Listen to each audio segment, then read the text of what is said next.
தேவனுடைய பரிசுத்த நாமத்திற்கு மகிமை உண்டாவதாக. இன்றைய தியானம், ஆசீர்வதிக்கப்படுவான். யார் ஆசீர்வதிக்கப்படுவான்? 3 நபர்களை நாம் பார்க்க இருக்கிறோம். உண்மையுள்ள மனுஷன் ஆசீர்வதிக்கப்படுவான். நீதிமொழிகள் 28:20.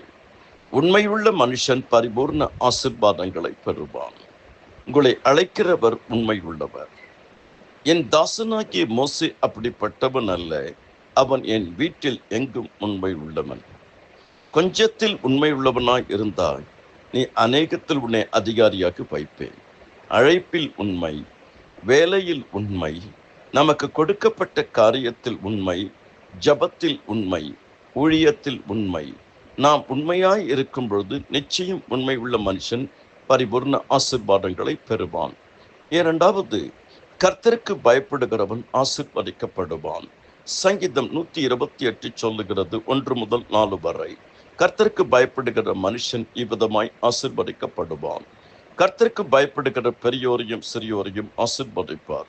நீதிமொழிகள் 1:7, நீதிமொழிகள் 9:10, நீதிமொழிகள் 10:27, நீதிமொழிகள் 14:26-27, நீதிமொழிகள் 15:33, நீதிமொழிகள் 19:23, நீதிமொழிகள் 22:4 ஆகிய வசனங்களை வாசித்து ஜெபியுங்கள்.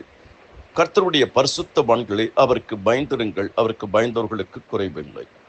மூன்றாவது, கருணை கண்ணன் ஆசீர்வதிக்கப்படுவான். நீதிமொழிகள் 22:9. ஏழைக்கு இறங்குகிறவன் கர்த்தருக்கு கடன் கொடுக்கிறான், கர்த்தர் அதை திரும்ப கொடுப்பார். மத்தேயு 5:7, லூக்கா 6:36, லூக்கா 10:30 முதல் 37 வரை.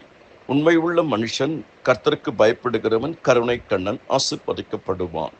நிச்சயமாகவே நான் உன்னை ஆசீர்வதித்து உன்னை பெருக பண்ணுவேன். கர்த்தர் உன்னை வாலாக்காமல் தலையாக்குவார். நீ கீழாகாமல் மேலாவாய். கர்த்தருடைய கிருபைகள் அனைவரோடு கூட இருப்பதாக. ஆமேன், ஆமேன்.